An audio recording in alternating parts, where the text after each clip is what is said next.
Theorem 6.2, तो every infinite set A contains a subset D which is D numerable.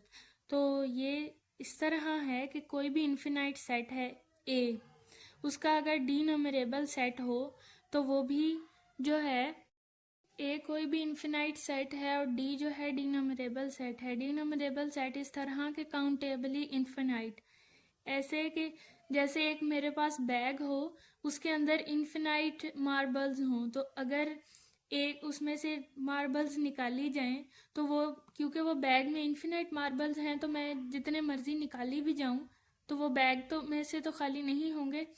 तो जो marbles में निकाली जा रही हैं उन सबका एक सेट बनाई जाए हम, तो वो एक डी नंबरेबल सेट बनेगा। अगर मैं मार्बल निकाली जाऊं और मार्बल जो है वो हम काउंट भी कर सकें लेकिन इनकाउंटेबली इनफिनाइट हो जाएंगे वो, तो वो डी नंबरेबल सेट की एक एग्जांपल हो गई। ये प्रूव करने के लिए कि हर इनफिनाइट सेट में एक डी नंबरेबल सबसेट हो सकता है, उसका हम बना सकते हैं।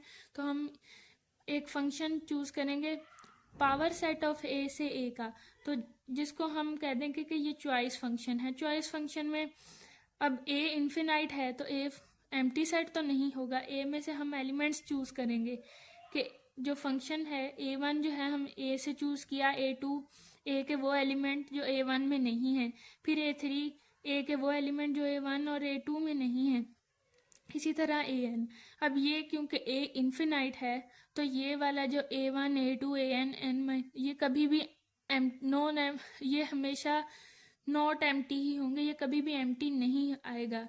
कि हम ऐसे नहीं कर सकते कि मैं an चूज करूं यानी an एलिमेंट निकालूं तो a1 a2 an -1 के एलिमेंट अगर मैं a से निकाल दूं तो जो an के एलिमेंट कुछ बचे ही ना, तो ऐसा नहीं हो सकता। इसलिए हमने कहा है कि ये तो नॉट एम्प्टी है, तो इसका जो है क्योंकि ये एक चॉइस फंक्शन है, ये जो सारे एलिमेंट्स हमने चूज किए ये सारे एलिमेंट्स डिफरेंट होंगे, तो हम इन सारे एलिमेंट्स को मिला के एक डी नंबरेबल सेट डी बना देंगे जो इस ए का, क्योंकि ए के एलिमेंट्स निकाले हैं तो वो डी जो है उसका सबसेट होगा ए का। तो चॉइस फंक्शन है, हम a1 चूज करेंगे, a2 चूज करेंगे, a3, इसी तरह जो रिमेनिंग एलिमेंट्स हैं वो भी इन्फिनाइट ही रहेंगे, क्योंकि इन्फिनाइट में से हम कुछ भी माइनस कर दें तो क्योंकि वो है ही इन्फिनाइट तो उसमें से कोई फर्क नहीं पड़ेगा।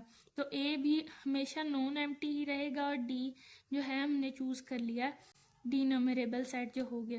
प्रॉब्लम 6.6 है, इसमें प्रूव करना है for any set A and B A cross B equivalent to B cross A. ठीक, अब फंक्शन एक डिफाइन करेंगे f A cross B to B cross A. इस फंक्शन को इस तरह डिफाइन करेंगे कि एफ एट ए बी यानी ए क्रॉस बी के एलिमेंट ए बी होगा एक ऑर्डर पेयर, तो इस पे वैल्यू क्या आएगी, बी क्रॉस ए पे जा रहा है तो बी ए ये आ जाएगी। तो क्लियरली एफ बाइजेक्टिव है, तो इसके जो ए क्रॉस बी है वो इक्विवेलेंट होगा बी क्रॉस ए के। पार्ट बी में हमने प्रूव करना है कि ए क्रॉस बी क्रॉस सी ये इसके इक्विवेलेंट है, ये इसके इक्विवेलेंट है। तो हम पहले इसका और इसका एक फंक्शन बनाएंगे, इसका और इसका एक फंक्शन बनाएंगे। तो एक फंक्शन हमने एफ बनाया कि उसका ए बी और सी इसके एलिमेंट्स लिए ए बी और सी, और वो आ गए ए बी और सी, ये आ गया इक्वल।